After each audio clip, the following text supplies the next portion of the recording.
The Honda HR-V is a pretty neat, compact crossover. It's got a single engine choice available, 2 different powertrains that are available, and it's got a few limitations just because this is an entry-level model. So if you want to get into a Honda, it could be a good choice, but there are some limitations that I'll touch on as we dive into this video. This one is in the Nordic Forest Pearl paint, and I've seen this color choice become pretty popular across a number of manufacturers. It's nicer than the traditional bland whites and blacks you're going to find everywhere. You're going to find the HR-V either front wheel or all-wheel drive, depending on which trim level of the vehicle that you're in and which side of the border that you're on. But I mean, the responsiveness there is pretty good. And let's do a 180 here.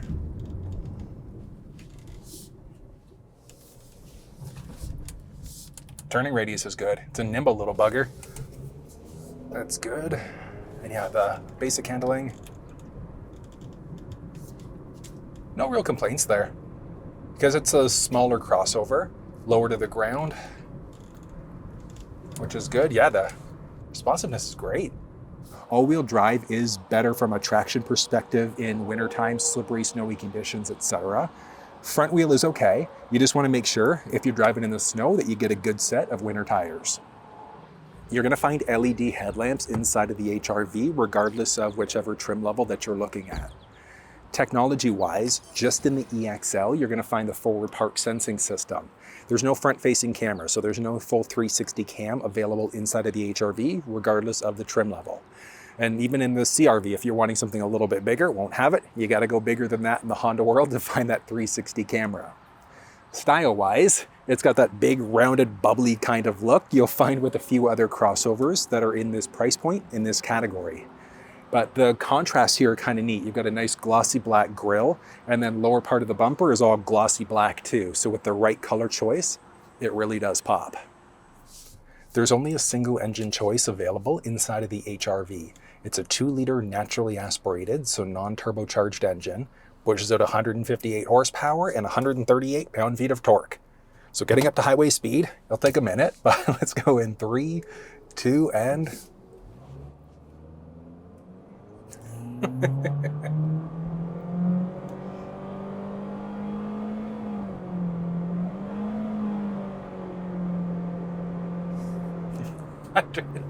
There we go. So it takes a little bit of time.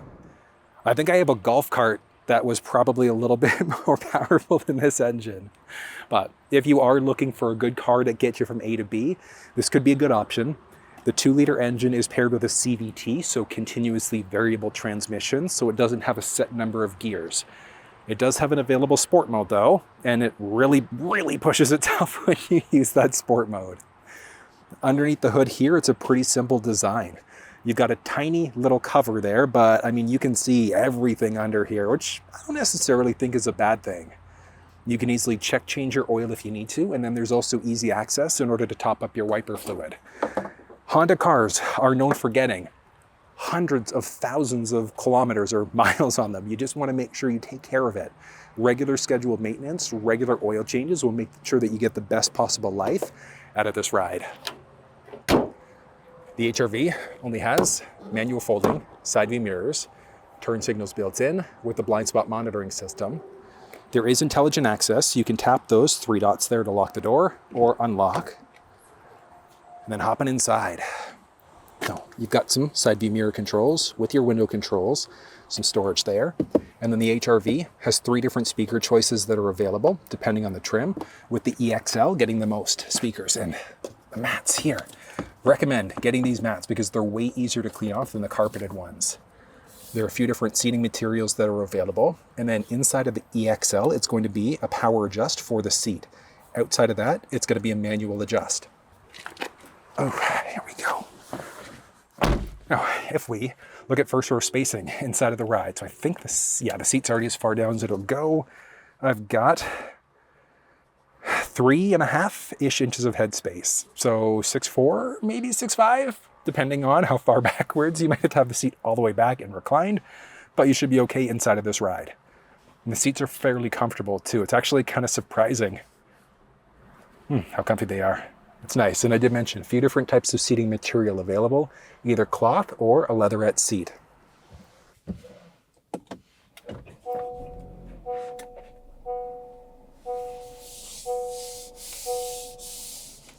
Looking at the steering wheel as well as the cluster screen inside of the Honda HR-V. First thing I'll point out is that the steering wheel inside of the ride is manual telescoping. So down by your left knee, left part of the column, there's a release there, and full telescoping, so in, out, up, and down to find that perfect position. And then just click it to lock it back into place. Oh, I like that. Boom. Yeah, there we go, that's perfect. Then button here is going to be for heat. So you can toggle your heated steering wheel on this way, and it's heated all the way around. There are so many different buttons and stocks, but before we do that, down by your left knee, there are two different buttons. So this upper one is going to be for your heated windshield, so you can toggle that on off. And then you've also got traction control on or off too. The only time you really want to turn traction control off is if you're snowy driving, slippery driving, etc., and you're not getting good traction. Toggle that one off, and that's going to help you out overall there too.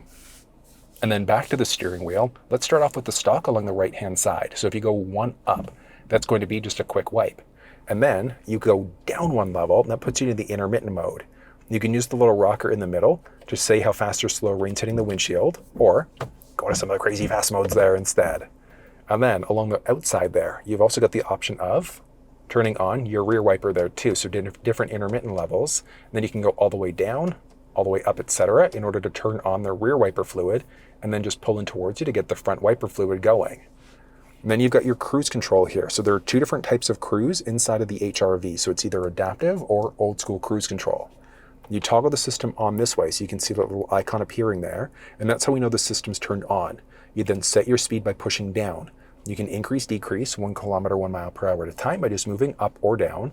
If you push and hold up or push and hold down, that's going to increase, decrease at larger increments. You can hit the brake to cancel your speed. You can hit the cancel button to cancel your speed. Then you push up to resume your previously set speed. I mentioned two different types of cruise. So if you take this button, if you push and hold it, that's going to turn you into your old school cruise control. So let's say if you set the speed at 80, the car in front of you slows down, yours will not brake, so you just have to be paying attention, but you'd set it up the same way. If you take that same button, so do a push and hold again, that's your ACC or adaptive cruise control mode, and that's where this gap adjustment comes into play now. You've got 4 unique levels that are available. And I want you to think of that like a 1 Mississippi, 2 Mississippi for how close or far you are away from the leading vehicle. Let's say if you set the speed at 80, car in front of you slows down now, it's automatically going to slow you down. You change lanes, they change lanes, it's going to pick you back up to your previously set speed. I use the adaptive cruise control system the majority of the time, residential streets, highways, etc. It's a good thing just in case something happens and you're not paying attention for a brief second. And then you've also got this one, which is going to be your lane following system. So you've got a lane keep. So as long as the vehicle recognizes the lane markings, it's going to nudge you back into your lane if you start to veer over without signaling. And then you've also got the option, it's a lane following system too, which is brilliant. So as long as those lane markings are recognized, it's going to take you around a bend without your hands even being on the steering wheel for up to 10 seconds. So it's good as an additional safety setting, just in case you sneeze, rubbernecking like an idiot, whatever the case may be. But the system here works great. If you want a live demonstration of using the cruise control system, you'll find that down in the description of this video. Then your stick along the left-hand side there, obviously going to be for your high beams there, but also for your blinkers. Now, I'm in the auto mode, and you want to be in the auto mode the majority of the time, because if the car recognizes high beams are needed, it turns them on automatically. At nighttime with the auto mode, you can push away to permanently lock your high beams on, but if you want to have them on no matter what all the time, go into your bottom headlamp mode. You then push away to turn your high beams on, pull towards you in order to turn them off. To set the auto mode, you can flash them no problem, you just can't permanently lock them out. And then you've got your pad along this side, so you can change between songs or stations this way. You can adjust your volume by going up and down. You can also adjust your volume this way, push in the middle in order to be able to mute out your audio there too.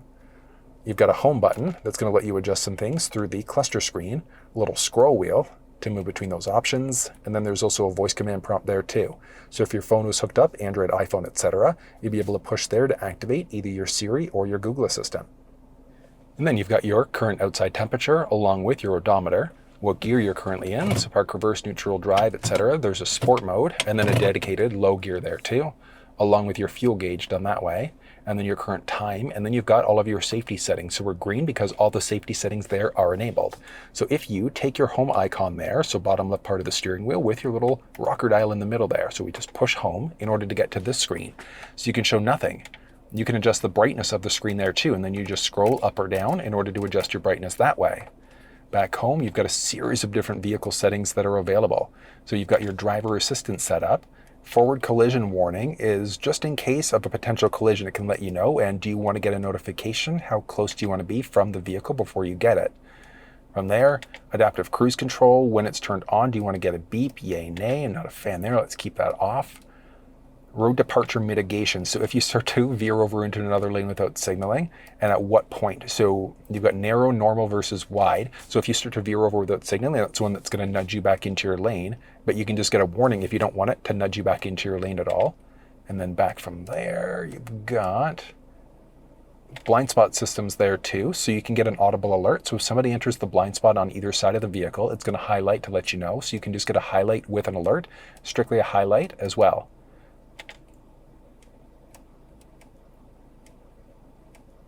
There's traffic sign recognition there. Do you want it showing? If you're going too fast, do you want that showing up too? Your attention monitor. If you start to veer over too many times without signaling, or you look drowsy, etc., eventually it's going to tell you that you should probably take a break.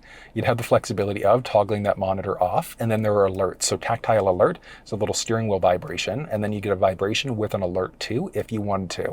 But I've got that one set off, just like a matter of personal preference. And then the other one is going to be your rear sensing settings. So that beeping that you get as you get closer to obstacles, do you want that on, off, yay or nay? With the meter setup, you can adjust out your language here. So do you want to be in either English, French, or Spanish for the cluster screen? You can adjust your outside temperature display. You can say when you want your trip counter to be reset. Do you want it to be reset manually, or when refueled versus ignition off? I'll show you how that one works, but I personally would keep it on to manual. Every time the ignition turns off, it's automatically going to reset, or when you fully refuel, then it'll reset that way. And that's going to be the same for both trip A and then for trip B, so you'd be able to adjust out that timing. You can adjust out different volumes, your backlight, rear seat reminders there. So if you've opened up the second row doors, go to turn the car off, it's going to tell you to check the back seats. You can adjust out your speed distance. So do you want to be in either kilometers or miles? And you can see there, it just easily changes them out. Let's go back to, bring that back to kilometers an hour. Nice and simple. And then with your tachometer, do you actually want to show that inside of the cluster screen there? So that part's digital, so do you want to adjust, or do you want to turn it off? I should say yay or nay. I think that was, yeah, that's it for that display. And then you've got key access options. So door unlock mode. When you go to unlock the door, do all doors become unlocked, or strictly the driver's door? Driver's door is good from a basic safety perspective. It's a pain in the butt if you're coming out of the gym though, if you want to hop into the car with all doors becoming unlocked. Do you get beeps inside of the ride? You can toggle the remote start system off completely inside of the vehicle. There are basic options for lighting here. So your auto high beam, I can recommend keep that one turned on, because with your high beam on your auto mode there too, that's the one that's automatically going to toggle the high beams on as necessary. If you don't like auto high beam, you can toggle it off there too. If you've got your auto mode set up and you wanted to permanently lock your high beams out at night, you just push away in order to be able to permanently lock them on. Interior lights, when you go to lock the vehicle, do the lamps just turn off, or how long do they stay on for? So I think you can go up to 60 seconds there. And then that's the same thing for your headlight timer too. So when you go to lock the vehicle, do they just turn off, or do they stay on for up to 60 seconds? I'm personally a bigger fan, just turn off completely. And that's the basics there. With your door setup, you've got your options for door lock and unlock. So when do you want your doors to automatically lock or unlock? As you start driving, do you not want that to happen as you shift out of park, etc.? And it's the same thing with the door unlock. So when you want the doors to automatically unlock. Walkaway auto lock is a pretty neat feature. So if you've forgotten to lock your car door, you start walking away, as long as you've got the fob on you, it's going to automatically lock the doors. Do you want to get some sort of feedback letting you know that you've actually locked the doors? And then you can also use the key fob in order to be able to open up the window. So let's hop outside and I'll show you how a few of these things work. To remote start the car, all you're going to do is push the lock button once and then hold that little circle button there. So just lock, push and hold within a few seconds. See there, lit up. And we are now turned on. In order to turn the remote start off, all you're gonna do, push and hold that circle button again, and remote start's canceled. There's one other thing that you can do, and that's rolling the windows down using the fob. So if you take that unlock button, you're gonna push and hold it twice. You're gonna go 1, 2, and hold. Down they go. Continue, gotta continue holding, because if you release, it's gonna stop, but that's all 4 windows. And even open up the sunroof. I mean, for a cheap car to actually do all of that, I think that's pretty cool. It would be nice if it was back up too, but at least we've got the down option there. There's lockout prevention, so you can't accidentally lock your key fob inside of the vehicle. And then there's maintenance reset in case you're changing oil and things like that yourself. And then you can just default everything back to the factory default option there. Back home, you've got some different options for the gauge display. So moving up and down, what info do you want to be scrolling in between as we go through? So the ones that are grayed out are there no matter what. So you always have to have those there. But if you don't care about your speed and time, your audio, driver attention warning, etc., you can remove them from the screen. So as you're scrolling on the main screen, so we go back home for a second there, you've got these options. So you can see your range, fuel, audio, etc. What options are you scrolling in between there? If warnings were available, those would show up. You could look at your range and fuel there too. So you could move up and down in order to go between your A versus B counter. So we're just scrolling up and down to do that. If you push and hold the scroll wheel in the middle, so push and hold, that's going to let you reset. So you're essentially manually resetting, unless you set it up so that you would reset either on ignition off or as you refuel. You can click on audio there, and then as we have audio turned on, you can just go up and down in order to go between all of your available sources. Click through to any source if you'd like to, and then use the pad along the top there in order to be able to change between all of your active presets. If you had a phone connected, you'd be able to make phone calls through contacts, etc. There's the driver attention warning, so you can see it's grayed out right now. So if you start to veer over too many times without signaling, look drowsy, etc., that counter is going to go up, eventually with it telling you that you should take a break. You can see which axle is getting which amount of power. Look at your seatbelt info so you can see who's currently in the vehicle, and then whether or not their seatbelts are plugged in. Maintenance information, so you can see your oil life counter. Your safety info here, you could technically toggle these things off too. So road departure, if you start to veer over into another lane without signaling, nudges you back into your lane. Your blind spot system, so if somebody enters the blind spot on either side of the vehicle, it can let you know. Your low speed braking, so if you're potentially going to get into an accident, it can brake for you. The beeping that you get as you get closer to obstacles, toggle that on or off, and then your collision braking too. So I do recommend keeping these ones turned on. They're good safety settings all around. And then you can show no content. So if you just want a naked screen, and then you can just push and hold the button now in order to change between either kilometers or miles. So there are a few different ways that you can get to that screen, adjusting the brightness and then back to your vehicle settings there. So there is quite a lot of flexibility inside of this ride. This is the infotainment system that you're going to find inside of the Honda HR-V, and it's pretty simple to use. You've got your basic home button there. You can push connect in order to be able to connect a device or back. You can push in the middle in order to be able to mute audio, so you're essentially toggling it off. And then you've got your volume rocker there. And just a basic setup along the home screen. You can look at audio sources, sound settings, etc. But diving into our audio, tapping into sources, you've got FM, AM, USB. So if you had a USB stick, so it's USB Type-C with MP3s or other audio files, you could listen that way. There's Bluetooth and other sources. You can tune to a station this way. It's probably the least intuitive way to do it. You can seek this way if you'd like to. You can scan or look at all of your available stations. So you can see what different stations are available. You can refresh if you're new to an area. If we just click on a random station, if you wanted to be able to save a preset in, all you're going to do is push and hold, and that's going to save the preset in. You could push and hold again, and that's going to bring you up to this screen where you can remove the favorite, you can replace it, but if you push and hold till you get that noise, you could then readjust it. So if you wanted to be able to swap presets out, you could push and hold again in order to remove it, and then you just have to reorganize those presets that way, and then back to lock them into place.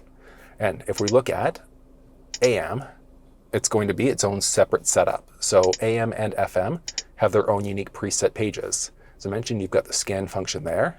you can go menu in order to see different sound settings too. So you can adjust out the bass, mid-range, and treble. So this is balanced out. But what I've found is that the bass up a few points with the treble up a point or two tends to give pretty good audio. But what I'd recommend here is play one of your favorite songs. And while that's playing, adjust these out until it sounds perfect for your ears. And then just back in order to lock it into place. You can adjust it the balance and fade. So do you want it driver focused, rear focused, etc. So you can hit front, rear, recenter it back into the middle again. And then speed compensated volume, so it can automatically adjust the volume for you, just depending on how fast you're going. Now, once all of your presets are set up inside of the infotainment system here, inside of the steering wheel cluster, so you've got your button along the outside. So if you tap your home button there, that brings you up to this page. Then once you're in this page, you just use the little scroll wheel to move up and down. And we're looking for audio. So you can tap audio now and you can move between all of your available sources. So you can adjust out sources this way, and then back along the steering wheel, you can also move between your presets this way and then adjust your volume up and down. But if you want full walkthroughs on the steering wheel buttons or the cluster, you'll find that down in the description of this video. Back home from there, you've got your sound settings there, or back to your audio and mute out again. You've got Apple CarPlay and Android Auto available, and you can go into your phones there too. So let's go ahead and connect a new device, search for devices, and on your phone, you're just going to Bluetooth, and we've got phone that popped up there. Perfect. Pin numbers match up, so let's go ahead and pair. Perfect. Now you can stop here, so you're connected over Bluetooth for phone calls and for audio. Well, one nice thing is that you do also have CarPlay that's available inside of the ride, and it is backwards compatible, so it is wireless, but you can also use a USB Type-C cable if you want to. So USB-C is available inside of this ride for backwards compatibility, but we're wireless with a wireless charge pad, so let's go ahead and use CarPlay. It's going to take a second, and look at that. We are fully connected. Along the top there, you've got your current time, connection, battery levels, and then you've got apps that were last open. So last open map, audio application, miscellaneous. You can go here in order to go to your basic home screen.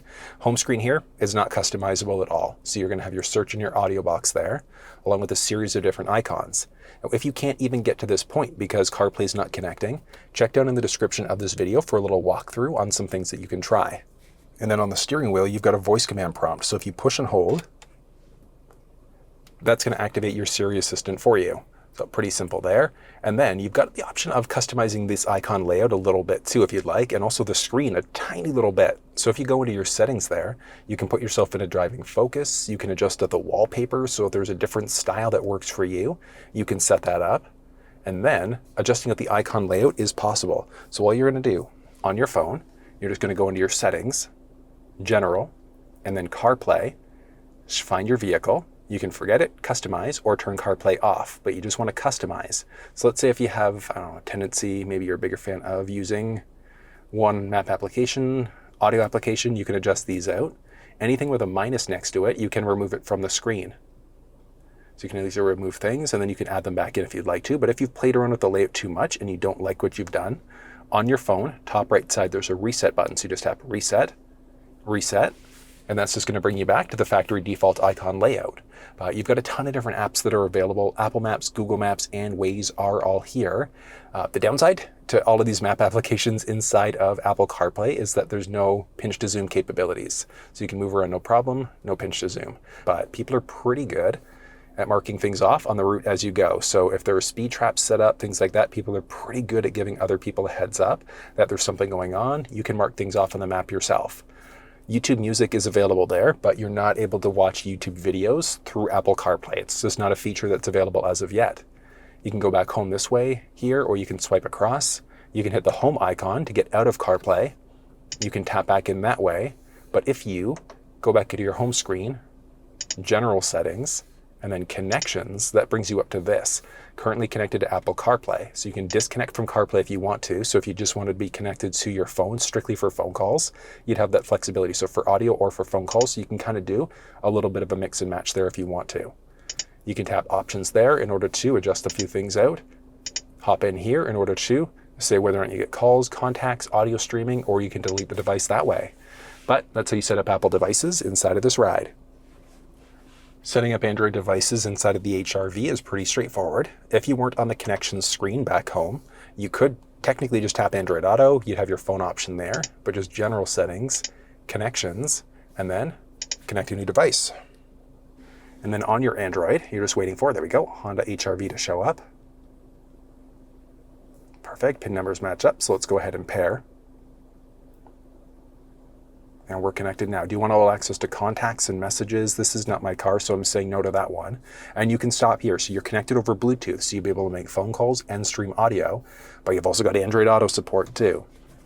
USB Type-C compatible, so if you wanted to go backwards compatibility with wired, you'd have that flexibility, but we're wireless, so let's go ahead and use Android Auto.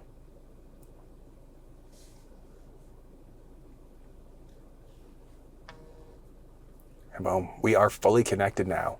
You've got your search box there, an audio box along the top. Along the bottom of the screen, you've got this option, so you can jump into your icon view, back to this screen. You can tap here to activate your Google Assistant on your phone. Push the voice command prompt in order to be able to activate your assistant that way if you'd like to. And then from there, you've got a bunch of other icons along the bottom with your current time, connection, and your battery level there too. Now on the phone, I've got Waze installed, but if you've got Waze installed on your Android device and it's not showing up, check down in the description of this video for a little walkthrough on how you can add Waze into your device if it's not there. And you've also got the flexibility of being able to customize these icons a tiny little bit. In order to be able to do it on your phone, you're just going to search for Android Auto. You're going to go into your Android Auto settings, and then from there, just look for Customize Launcher, which is going to bring you up to this screen. Anything with a check mark next to it, you can either add it in or remove it from the screen. You can also just do a push and hold if you wanted to be able to adjust these out. So if you wanted icons laid out differently, you could. In order for these changes to come into effect, just go to your home screen, General Settings, Connections. You're just going to disconnect from Android Auto, so just click on either of those other two options. Reconnect to Android Auto. And look at that. The changes that we made there have now come into effect, so it's pretty simple there. One thing that I do like about Android Auto is that you've got full pinch to zoom capabilities, which is just something you don't have on the iPhone side, unfortunately. If you go back to your general settings here, connections, you've got both phones that have been connected, so you can either be hooked up to Android Auto or Apple CarPlay, not both, but you can do this. Watch this. So you can be connected to Android Auto, and then you can be connected to the iPhone for audio, and then you can do a mix and match of these two. So if you wanted one phone for phone calls, one phone for media, you can do that. You can tap options there, just set a priority device. So if you've got multiple phones connected, who's it going to try to connect to first? You can change your vehicle name as well, and then you can hop in here in order to delete devices. So delete, deleted the one device, and we've got the Galaxy connected. So let's go ahead and delete. And you're set to go. And it's that easy, setting up Android and iPhone devices inside of the HRV. If you tap on options, you could change your vehicle name if you'd like to, and then your Wi-Fi settings there too. There are a series of system settings available. You can adjust the date and time by clicking here, or by tapping the time along the top. You can change it out. Do you prefer that 12 versus 24 hour mode? You can set your date and time, and these are grayed out because they're in the auto mode. So if you wanted to adjust out your auto, you could, and then you can manually set the date and time there if you'd like to. Same thing with your time zone and then your date format. What format do you want to be in? Time zone, I'd recommend keeping that one there. You can adjust your time zone there along with your format for the date and time. You can adjust it languages, so do you want to be in either English, French, or Spanish? You can do a factory reset too, so that's essentially going to wipe everything from the infotainment system. If you're running into problems with CarPlay, Android Auto, etc., there is a way to do a soft screen reboot. I'll show you towards the end of this infotainment walkthrough. You can adjust the sensitivity of the touchscreen here. There's some basic legal info. You can see all of your connection options there, so if you were connected to devices, those would show up here. Some basic display options, so you can adjust out the brightness, the black levels, reset everything off, or turn the display off. Back to life again. There are some sound settings which we've already seen, so adjusting the treble, mid-range, and bass. You can adjust out sound volumes for different system settings. So if you wanted to have a lower volume there, you could. For voice recognition, so your assistant, what level do you want to be at? Volumes and ringtones and things like that. You can adjust out rear cameras, so you've got your fixed dynamic guidelines and then your monitor. So flipping into reverse for a second. So you've got obviously your rear monitor there where you've got a few different views that are available. But you've got your guidelines there. So these are the fixed guidelines that are yellow. But as you rotate the steering wheel, you see that it moves orange, and then it's going to let you know which way the vehicle is going to be turning as you go to shift. From there, you could look at some different views here too. So if you wanted that different type of view, adjust out the brightness there too. So you've got your fixed versus dynamic guidelines, and then your cross-traffic monitor. So as you go to back up, if somebody's coming perpendicular, so from the right or the left side, it's going to let you know that there's somebody there. As I was mentioning, if you're running into problems with the screen, so Apple CarPlay is not working, Android Auto is not working, or there's some other weird system issues, you can do the full factory reset, but you can also do a soft reboot. In order to be able to do the reboot, it's pretty simple. All you're going to do, you're going to take that home button, push and hold it for a few seconds. You're going to come up to this screen. So if you just reboot, and look at that, we're going through a reboot cycle. It was very similar to doing a reset on your phone. So what we're doing is we're essentially wiping the cache. So if that doesn't fix the issues that you're facing, the next step would be to do that full factory reset. If that doesn't work, you're going to have to bring it into your Honda dealership for them to have a look at it. Four-way blinkers are there, dual zone climate control depending on the trim, with heated first row seats, no ventilated option whatsoever. I like that your climate controls are actual physical dials. There are a few USB power points there, so a data transfer, just a charging one, with an optional wireless charge pad. Down the middle here, you've got your drive mode selector. So there are 3 unique drive modes that are available inside of the ride. So you're either going to be economical, so normal, econ, or snow mode. Normal is just your day-to-day driving. Econ mode is going to give you the best possible fuel economy. And then snow mode is going to play with traction and stability control there too. So I'm typically in normal mode the majority of the time. If you want a little bit more power though, you've got a dedicated sport mode. So you've got your park, reverse, neutral, drive with your little backup camera. I would like to see the quality improve there a tiny little bit. Definitely not the greatest, but go down into your sport or your low gear. So your sport mode is going to hold onto the RPMs. Now this is a CVT, so continuously variable transmission, so it doesn't have a set number of gears. But in your sport mode, rather than it waiting and shifting, it might shift at like 2000 RPM. With sport mode, it might wait and shift at 4000 or 5000 RPM instead. So if you want better performance, you're going for the sport mode. Low gear, if you're going up steep hills, down steep hills, etc. If you're climbing, if you're doing light off-roading, you could go into your low gear there. Your drive mode selector is pretty simple. There's downhill brake control with your electronic parking brake. So all you're going to do is pull up in order to turn it on. You're going to hit the brake pedal, so just push and hold. Push down in order to turn it off. And then there's also your brake hold. So with brake hold enabled, if you are in drive, you come down to a complete stop and you take your foot off of the brake pedal, the vehicle is not going to move. So it's pretty good from a basic safety perspective, but I know some people just aren't crazy about that brake hold setting. And armrest there is actually not too bad. Decent amount of space inside of that box. And you've got that same design, Honda, all over the place with this honeycomb design for the dash. Down low, the glove box, non-lockable, good amount of space there. Auto dimming rearview mirror is available here with the option of turning that function off if you want. You've got basic controls there for your cabin lights. And then, little sunroof. It's nothing crazy, but I mean, yeah, it just opens things up so nicely. Nice. And then from a visibility perspective, like the pillar there, you don't really have to worry about much from a visibility perspective at all. It's great. Visor overhead there. No ticket receipt holder on the inside or out. Vanity mirror has a little light though, which is always nice. And this little feller stretches out. That's going to block most of the sun. That's going to hit your face. But for the price point that this car is at, it is fairly loaded.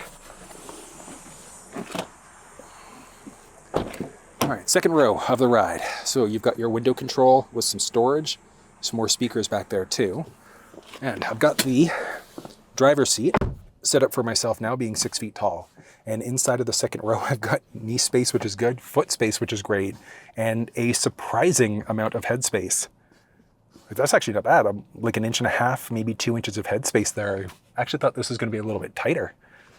Not bad. The seats in the second row, comfortable in the outboard. There's no hump in the middle there. Well, little hump, I should say. And middle seat I can actually sit in. I'm actually really surprised I can fit in the middle seat here. It's not comfortable by any stretch. It's like the forgotten seat in every manufacturer. It's just not so much. But it's there if you need it. And then all of your anchor points are down there, top tethers in behind the seats. No cup holders built into here whatsoever. And then other feature-wise, you've got a little handle along this side, little light up overhead too, little touchy. Mat pocket strictly behind the passenger side, so nothing behind the driver. Got a teeny little storage tray down there, and then outside of that, you've got your cabin control light there, handle, and then a little hook. You're gonna find LED tail lamps inside of the HRV. Walking up to the car later on at night, looks okay. And following the styling of the front end, you've got this rounded design all throughout. Technology-wise, you're gonna find the reverse park sensing system, strictly in that highest trim level. And every trim level, you will find a backup camera, along with that rear windshield wiper. The HRV is not rated for towing, so if you do need to tow inside of a vehicle, you're still looking at a Honda. The CR-V is a pretty good choice too, and there is a hybrid that's available inside of that ride now too, if you'd like it. Getting into the trunk of the HRV, it is a manual process. So there's a button just to the right-hand side of the backup camera. Just gonna insert some fingers and push in order to raise it up. So there's no power liftgate option available inside of any trim level of the HRV. Feature-wise back here, it's a little light along the left and the right-hand side, and the right-hand side has the only 12-volt power point that you're gonna find inside of the ride. I would like to see one more 12-volt up along the front, because if you have a dash cam that you haven't hardwired in, fishing either a dash cam or other accessories, it's just messy. There's no reason why there shouldn't be a 12-volt in the front there too, but just me being nitpicky. This one has one of the available packages that gives you the rubberized tray. And lifting that up, you're gonna find the jack stand. And then lifting that tray up, you're gonna find the mini spare tire. So it is nice that there's a spare tire inside of this ride. So if you wanted to try to change it out yourself, you absolutely could. But as a Honda owner, you also do have access to roadside assistance. Then, folding down the second row seats inside of the ride is a manual process, 60-40 bench, so 60 driver, 40 passenger. There's a little button along the top of the seat you're just gonna push in order to lower that seat down. There's a pretty good amount of space inside of the HRV, and the measurements that you're looking at, the ones specifically behind the first row, I go from right where that trunk door would close to just in behind the little armrest between the first row seats. So if that driver's seat, passenger seat were forwards or backwards, you gain or lose a bit of extra space. If you're looking for a Honda that's got a bit more space, go up to the CR-V, but you get more than enough space inside of the boot of this ride. Filling up fuel inside of the HRV is done along the driver's side. One nice thing, when the car is locked, the fuel door is also locked. So you just have to unlock to get inside, and it is a capless system. Looking at the fuel quality inside of the HRV, 87 octane, so just regular gas is all you need to use inside of this car. Looking at the fuel economy inside of it, it's pretty much been bang on what Honda was saying to expect. So you get decent fuel economy for what it is. Honestly, I'm kind of teetering on looking at the CR-V hybrid in comparison to this one. So the hybrid is going to be a little bit more expensive, but the fuel economy is way better in comparison. So if you're looking for the best economy and you're looking for that kind of crossover size, the CR-V hybrid might be one that you want to look at. But the HRV still does get pretty good economy if you're the type of person to just kind of granny drive it instead of gunning it when the light turns green. The HRV so far has been a pretty nice car. A little underpowered, but let's do some onward handling here. Ooh, here we go. That's funny. Yeah, so getting up to speed does take a little bit inside of this car, but I mean, because it's a subcompact, hugs the road nicely at least.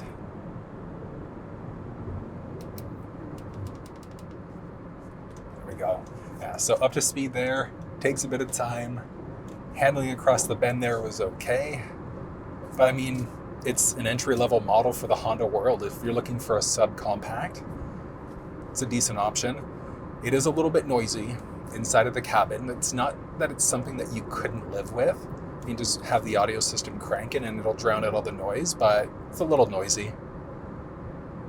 The seat's comfortable inside the ride though, which is nice. And overall, just like the basic styling is good, the visibility inside of the ride is great on top of that. And that was everything you needed to know about the Honda HR-V. You can find all of the build details for this one down in the description with links off to Honda Canada and US. But if you found this video useful, give it a thumbs up, share it with someone if you think they might find it helpful. And until I see you next time, take care.